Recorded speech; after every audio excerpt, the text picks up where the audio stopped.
Edition of Horse's Mouth Live. My name is Ellen Rogan, and as always, I have fabulous guests. We have a fabulous guest for you today who has great information to help you grow your business. And I'm really excited to have Wendi Webb with us today, who is a marketing expert. Wendi is a content strategist who specializes in working with independent financial advisors, and she's done tons of work with them. She started out being the marketing director for an independent firm, and then even though you may think you don't know Wendi, you absolutely know Wendi if you've been in the Horse's Mouth community, because Wendi is their marketing guru. And I got to know Wendi in our work in creating information to share with you about the Extraordinary Advisor program. So she's going to share with us today all about content marketing and why that's something you should absolutely know about and be doing in your practice. So Wendi, welcome. Hi, Ellen. Thanks for having me today. I appreciate it. Oh, I'm so excited to have you here to spend more time with you because you're lovely and brilliant Well, when it how are comes to you? marketing. And I think this topic is so important. And I bet many advisors, if they think like, well, what does it actually mean? They know what it means because other people are doing this for them in terms of content marketing, and they're probably doing some of it. But let's just start. If you could give us a definition of what is content marketing. Okay. All right. Well, I'll give you a short answer and then we're going to kind of unpack it a little bit. But basically, what content marketing is, it's about building relationships by positioning you, the financial advisor, as the expert. And so, what you're doing with content marketing, you're pulling skeptical strangers to your website, right? And you're moving them through a series of engagement techniques and turning them into warm prospects who are going to sit down and take a meeting or Zoom call with you. And you do this by positioning yourself as an expert. And what do experts do? They educate, they coach, they share, they publish. And clients want experts managing their money. I mean, this is a marketing strategy tailored for advisors because we're all experts, who have no show and tell. So we have to market with content, educational content that addresses prospects' issues. Now, generally, this is a online strategy, Ellen, and it mostly covers online, but it can cover offline too. And primarily, it addresses a problem of pulling someone, a stranger, a skeptic, from the ether, from the internet, and pulling them to your website and turning them into a client. Now, what's nice about content marketing is that almost all of us have some kind of rudimentary content marketing system in place. We have those educational materials to hand out because, I mean, that's all we've got, right? We can't sell products. We can't sell somebody Boeing and they take delivery on Monday. All we've got is our education and our expertise. So we have to push that out to people and show them our education and expertise. They're very skeptical these days. They don't trust a lot of people. So they want to see some, evidence that you are the expert. And experts publish. They have educational materials that they hand out. But in content marketing, it's not enough just to hand out the materials and be done. That's kind of halfway. That's not even halfway. That's like a third of the way. What you also have to do is you have to optimize your material. And then you have to choose distribution channels that are relevant to your audience and develop a strategy that moves your audience towards that one-on-one. So in content marketing, you're always looking for touch points or inflection points, or what we call them in marketing is conversion opportunity. And conversion, I mean by that is you're advancing people to the next step in your funnel. And you know about sales funnels, marketing funnels. So we want to keep moving people down our funnel. So we set up a series of touch points or inflection points that move people down your funnel and hopefully into a relationship with you. So content marketing, one, you don't talk product, you talk pain points. Two, you don't cold call, you build relationships.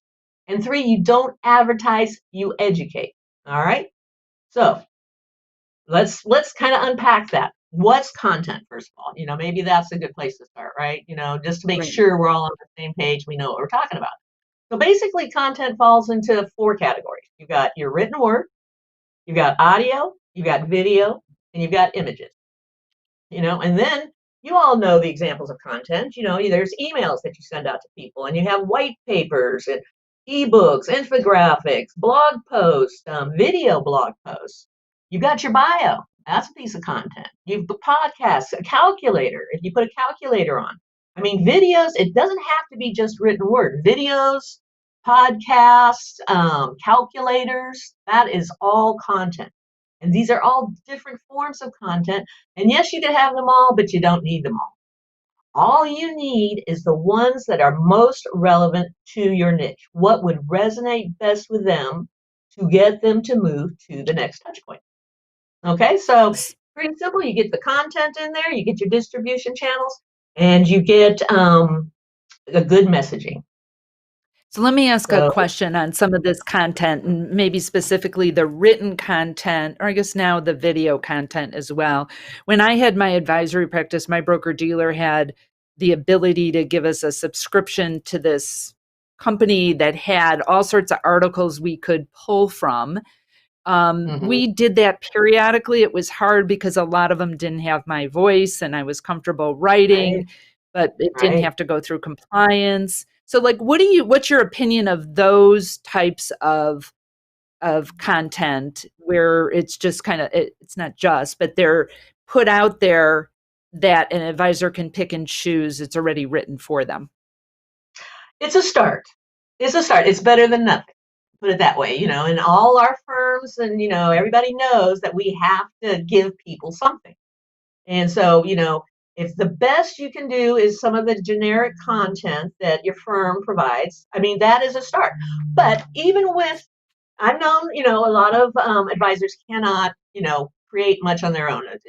This was back earlier, a couple years ago. Now that it's freeing up a little bit. But, some advisors are very regimented to, you can only send out these articles from our database. But there was this guy in Wisconsin, an advisor, and he had a big, huge, I guess, article database of estate planning articles. So he would pick the best estate planning articles that were most relevant to his audience, and he would package them into a series of drips. And then maybe he might write a little note on one of them and said, just something like, thought you would be interested. This is something we might discuss in a upcoming meeting. But he would send them out on a periodic basis. Keep that level of communication high, even with this generic material. And because it came from him and it had his name on it, I mean, it was still branded to some extent. There wasn't really a picture on it or anything, but it had a note from him. So it was a rudimentary content marketing system. And then, he would send out these strips and he would follow up with a phone call and hopefully get a meeting. So, I mean, in a way, we have been doing this for years. But yes, if we can get away from the generic stuff, because you're not the only advisor sending out those generic articles, So we want something that differentiates you a little bit more than just that your firm's boilerplate article that, they may have seen from somebody else, especially a prospect may have seen it from one of your colleagues or a competitor. So Yeah. you And want that's where I to, think it's really it it would be a negative, right? If they get it from you and someone else. Even if the someone else is in another part of the country, it'll be very clear that you didn't create that. Wendy, do you have a suggestion of how often someone should be dripping on someone, whether it's whatever kind of content it is? Is this weekly? Is it monthly? Should it be in a certain period of time? What's your suggestion on that? yes, I think ongoing communication is key. It's key to marketing yourself, staying top of mind, building a niche, and the ultimately building a community. And so, yeah, I know a lot of advisors don't want to blog, and I don't blame them. Blogging's intensive. It's, you got to think of what articles, you got to write it out, you got to fact check. So it's a tough thing to blog. But and I don't think that you have to blog to have a good content management. So you don't at all. But if you're not going to blog, then you do have to substitute something that is consistent and ongoing communication scheme system. Okay, maybe it's video blogs, where you get up and you give a monthly summary, or not monthly, excuse me, a weekly summary of the market on Friday. That's great, or on Saturday morning or something.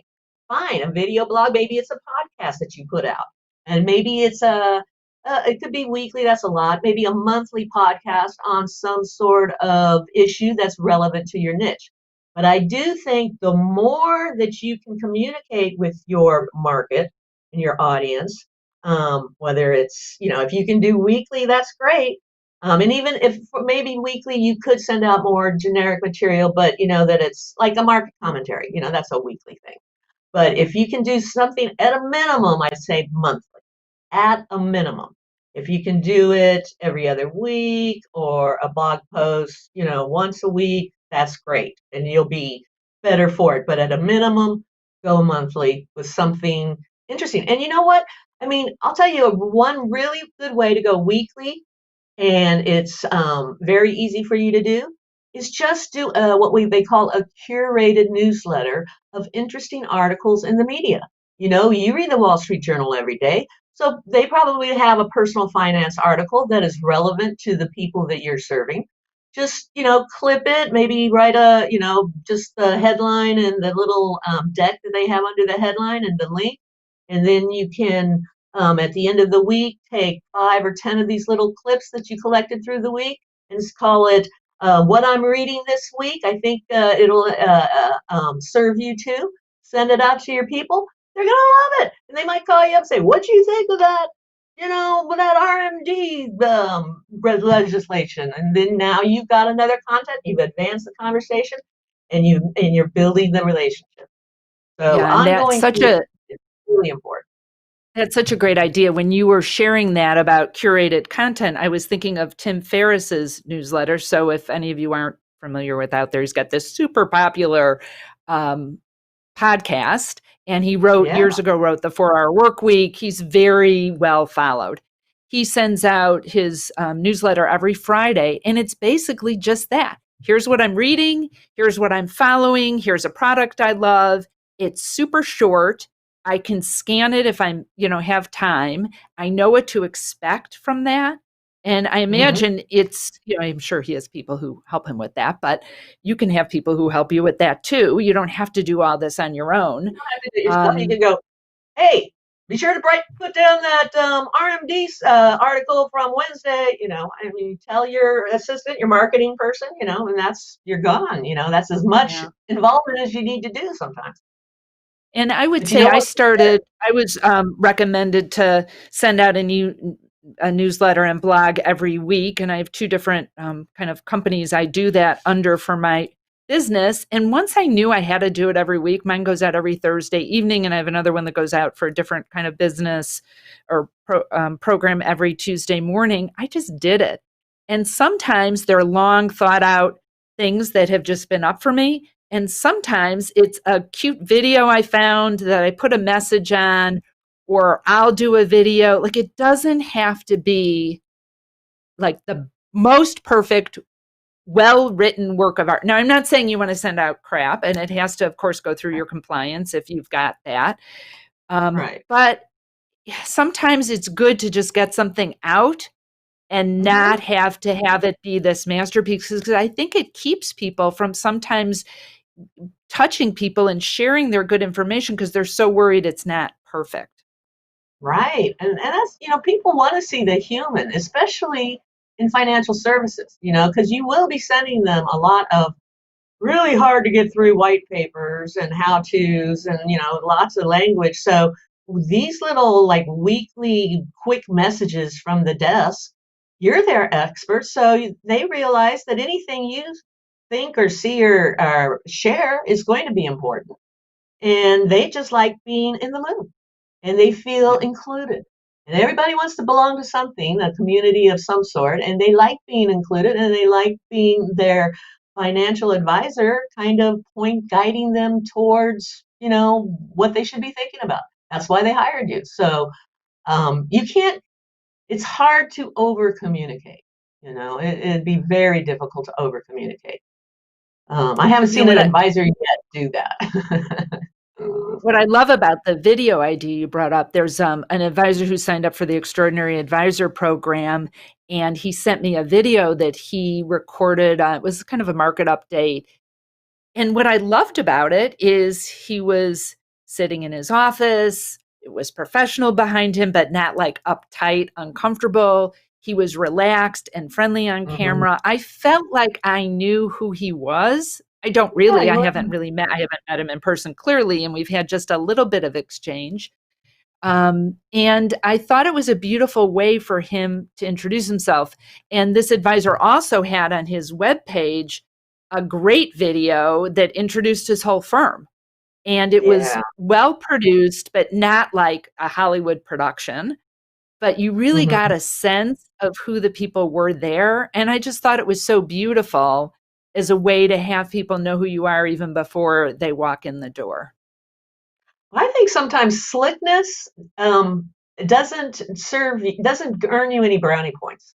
I mean, I would have maybe one or two professionally produced videos, but then there a lot of people would much more prefer to see the behind the scenes type video, the more relatable you just sitting at your desk talking, and maybe you're a little angry today, or maybe you're a little sad today, but that's what makes you relatable. That's what engenders trust. They can trust you because you're being open and vulnerable and sharing with them. So I think that communication and relaxed communication, because you've got plenty of formal stuff that you will have to send them and deal with, but that relaxed communication makes you more human, and makes them like you better. Mhm. Have you, any of the advisors you've been working with or you've been watching, Wendy, done free webinars and use that as a way to give content marketing and then from there move people into more of a conversation or into their sales funnel so you've got their email address and you can start to drip on them? Is that a strategy you've seen working with Oh advisors? yeah. Well, I mean, I think every content marketing strategy should have some aspect of events in it.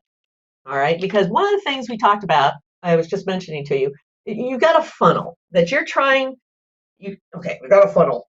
Okay, you can go to wendyweb.com. I've got a great graphic there, and you can, but I'll just try to walk you through it now. So you got a funnel, you got a sales funnel. You've seen them. They call them client journey maps now, but they're basically sales marketing funnels. And so what you want to do is you want to move people down your funnel through the series of touch points or conversion opportunities, right? So at the top of the funnel, you want to put in the types of content that are going to engage people, because people come to you usually via, they either know who you are or they're coming to you via a search. And a search means that they have a problem that they either have now or they anticipate having. And so they're looking for information, education, maybe a point of view. All right. So most of the time, I just saw this purging survey, and I know this was from 2018, but they were saying that 41% of people come to advisors through Google, and Mm. that what was the other ones? 19% through SEC advisor search, 20% through Facebook, oh, and 27% through LinkedIn. Okay, so and that was in 2018 before the pandemic. So I imagine now those numbers are up to 60, 70%. So if they're coming to you through a search, they don't know you. So they're gonna land on your website, and you have got to have something immediately to engage them with. All right. So at that point, you should probably have, some evergreen material. So because they're coming to you, say, because it's a woman manager, she wants to retire in, I don't know, 3 to 5 years.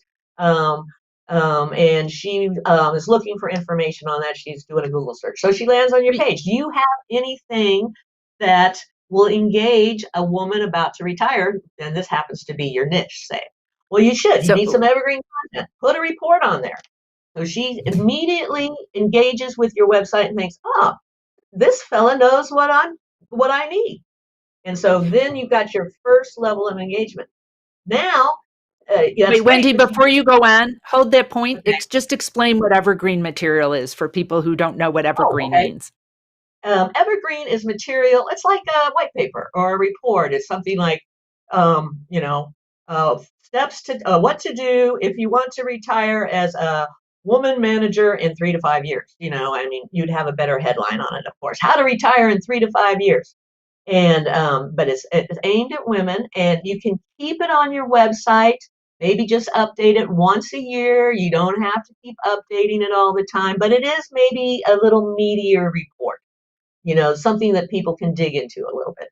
So you put that on, you want that one of the first things on that people see on your homepage or on your website so that they will engage with you. Because as you move these people down the funnel, you're going to put them through a series of engagement techniques. So now she's reading your report, say. So what you need to do is to have what they call a lead magnet or a content upgrade at the end of that report or even throughout the report that says, hey, if you want a checklist of the 10 steps to take a year before retiring, you need to give me your email and I will send you this checklist, or you'll have it immediately. So that is the next inflection point. We want to get that email because you can't do a lot of marketing without an email. And so that's the first mini yes. Give me the email. And so once they give you the email, now you might be in the middle of the funnel where you're engaging. And now is a great time to have webinars. You were asking about webinars, and to bring in those webinars and the podcasts and maybe more in-depth reports and ebooks and tools, calculators, because we want to get them in, pull them in, and bring them closer to you so they feel very comfortable taking a meeting with you. So there are a lot of advisors that do webinars at the top of the funnel to bring in people, but I got to tell you, that's very hard to sell. I mean, you're going to have to promote it well and put it out there and get it right to the right audiences. And you can do it, and it can work great, But just for our simple content marketing system, unless you're already doing webinars, I would save some of those for the middle of the funnel so that it's an engagement technique so that they start feeling comfortable with you and they feel, oh, he's a okay person. I could talk to him. I could go have a beer with her. And that way they'll feel comfortable with you. And then they'll accept your invitation to your ice cream social or your wine tasting. And then finally they will accept your call or agree to take a meeting or a Zoom call. And that's the end goal of content marketing. Yeah. So what I want to say for you listening and want some examples of this, one of the things I've done over the years was not only get information from other people, but notice how they're doing it for good examples. And so Horse's Mouth, I think, is brilliant at this. And as I mentioned, I got to know Wendi because we're working on this Extraordinary Advisor program. And if one way you can look at how to watch a webinar and then see the follow-up steps is to just watch what we're doing there. Hopefully you'll be interested in it. But even if you're just looking at it from a marketing standpoint. So if you go to horsesmouth.com/superpower, you'll be able to rewatch a webinar I gave on finding your superpower, a lot of really great content in there. And then a description of the Extraordinary Advisor program. And the idea behind that is that when you're out there giving webinars or giving information, people are getting a sense of who you are. And I built my entire financial advisory practice at the beginning through doing free speeches for people. And I would give them information. It was like a warm lead then once they came in. What I love about what Wendi's sharing is there's really a system behind it. Okay, so then how do you follow up? And what is the email strategy after that? And how are you touching them so they get a sense of who you are? And Wendi said at the beginning about setting yourself up as an expert. The great thing about putting content out there is your reputation will grow with people you don't even know. I mean, I got a phone call from a bank in Chicago, and this woman's like, "Oh my gosh, I've been following you. I have no idea." I had connected with this woman on LinkedIn, but I had built a reputation, whether it was deserved or not. I mean, I hope it was, but anyway, it was this way of looking and people believing you're an expert. And that's so, it's so important. Years ago, I used to write a column for the local paper, And people just assumed if they saw your name in press that you knew what you were talking about, if you were writing a column or whatever. So, That still applies today. If you publish, people think you're an expert, and they want experts managing their money. And the wealthier, clients you want to serve, the more expertise they want, and the more content they are wanting to see from you. Even if they don't read it, they want to know you have it, and it's there for them. And also, you got to remember this. This is a really important part of content marketing. Content makes you shareable. So if you have content, a webinar or an article or a checklist or a quiz on your website or whatever, your clients can take that piece of content, that checklist, and give it to their friends, give it to their kids, give it to their, colleagues, whomever. And that is going to bring in referrals.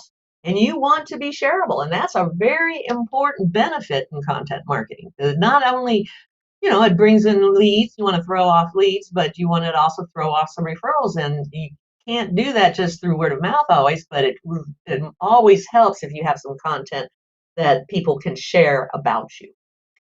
so Wendi, I'm imagining an advisor sitting out there going, okay, this totally makes sense. I understand that I'm on other people's lists. I know I want to do this, but oh my gosh, how am I possibly going to do this? I'm not a good writer.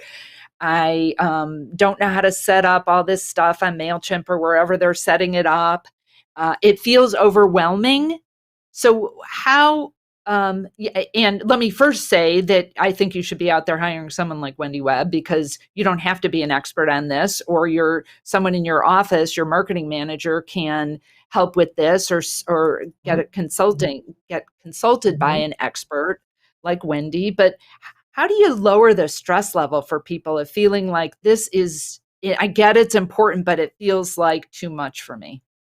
Yeah, I know. And it can be important, but content marketing systems can be very simple to begin with, and then you just, add to it as you grow.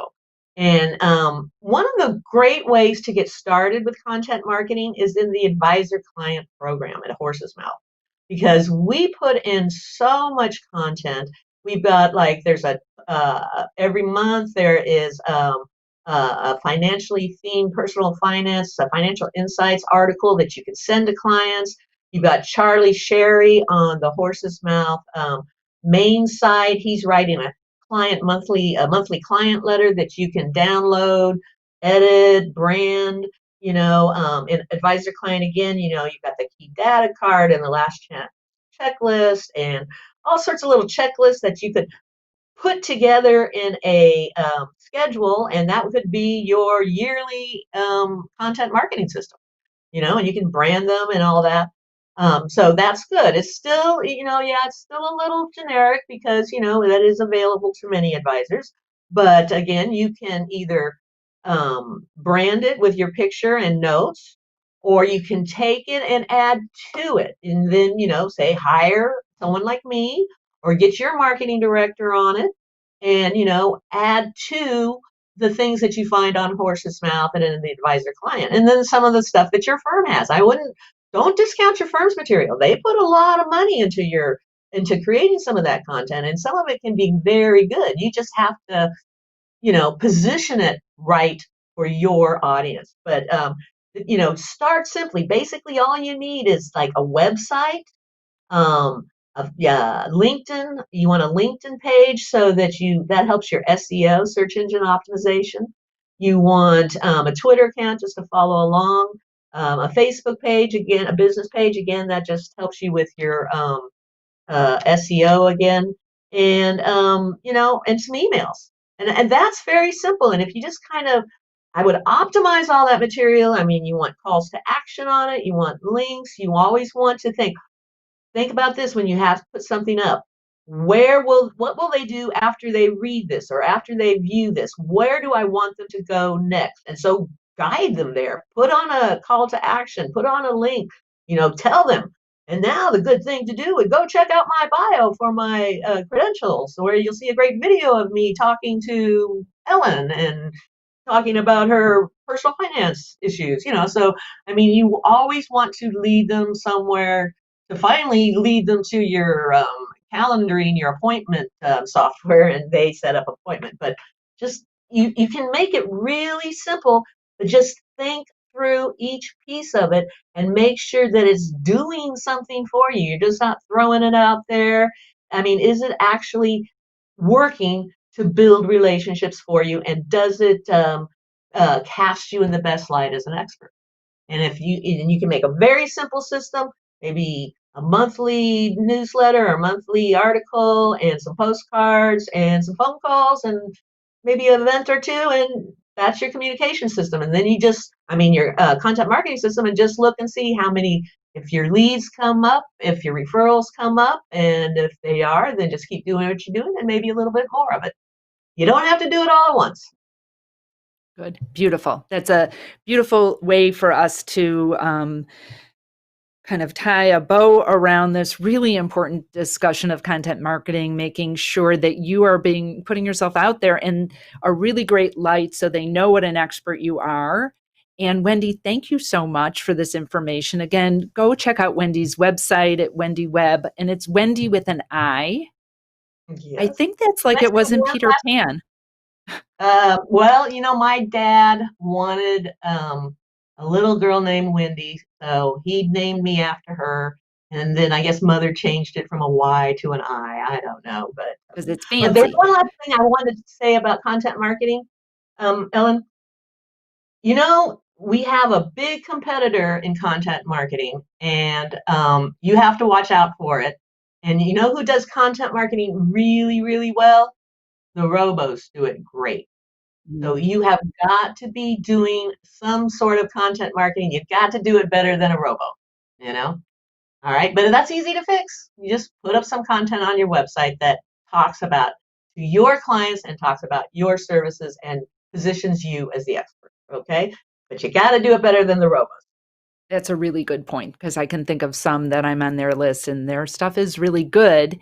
Yeah, It so is do it good. better than the robos and do it like you so they get your personality. Yes, That's the thing I like yes, the that least is better about. than the robo. They are Yeah, computerized, and we all know it. So you adding some human element puts you 100% over the robos, but they got to see it. They've got to see you, and they've got to see something from you. good. Well, thank you so much, Wendi. And again, go check out Wendi Webb's website, Wendi Yeah. and Web with two B's. And she's got Yes. great examples on there. You'll see examples of her work. And, again, how I got to know Wendi was through working on the Extraordinary Advisor program, which I'm so excited about. And for you to learn more about that and also watching it for your own edification and also smart ways that we've used Wendi to help us with marketing, you can go to horsesmouth.com/superpower. It's a replay of a superpower webinar that I gave. And this was about how to find your superpower, how to build your differentiation in the market. And it's so important. And on that page, you can also click through to find out more about the Extraordinary Advisor Masterclass. And this is a class we've created because the world is different now. There is so much changing in the world. And if you do business the way you've always done them, my fear is that you're going to get left behind. And Yeah. in this program, we're going to share information about how to increase your influence, your impact, and your income. It's a 7-week course. You can learn more about it there. Also, there's a button on there that if you want to set up a short call with me, if you're thinking maybe this makes sense, but I'm just not sure, you can get to my scheduling program and we can have a conversation about that. I'm going to share something with you guys that's a little bit ironic for someone who's a prosperity and abundance expert. But here's the thing. What I've been told by Sean Bailey and Doug at Horse's Mouth is that a lot of times people don't sign up for the course until a few weeks before, and it starts November 9th. And I have a little bit of worry. I want it to be like this great group of people, which I know intellectually and deep down inside it will be. But I'm encouraging you to go ahead and sign up early. And there's a couple benefits for that. First of all, we're still in early bird pricing. So there's a $200 discount on the investment for the program. And also, if you're one of the first 25 people to sign up, we can have a one-on-one conversation. And one of the things that I think I'm really good at is getting clear super quick about what people need to do in their business to reach their goals and hit their financial goals and any other goals that they have in their business. So it'd be really productive for you. So thank you for doing that. And as always, I'm so grateful that you were here with us today. I'm, really grateful to Wendi for sharing this terrific information. I hope you will be out there sharing your expertise. I know you are an expert. You're already an extraordinary advisor. You can do more and increase your expertise, or you're showing your expertise in the market. So go ahead and put information out there and have a plan. And as always, my question to you is, how big of a positive impact are you willing to make? And I'll just add a little asterisk. Sharing your content is a wonderful way to have a bigger impact. Remember, be great and create great every single day.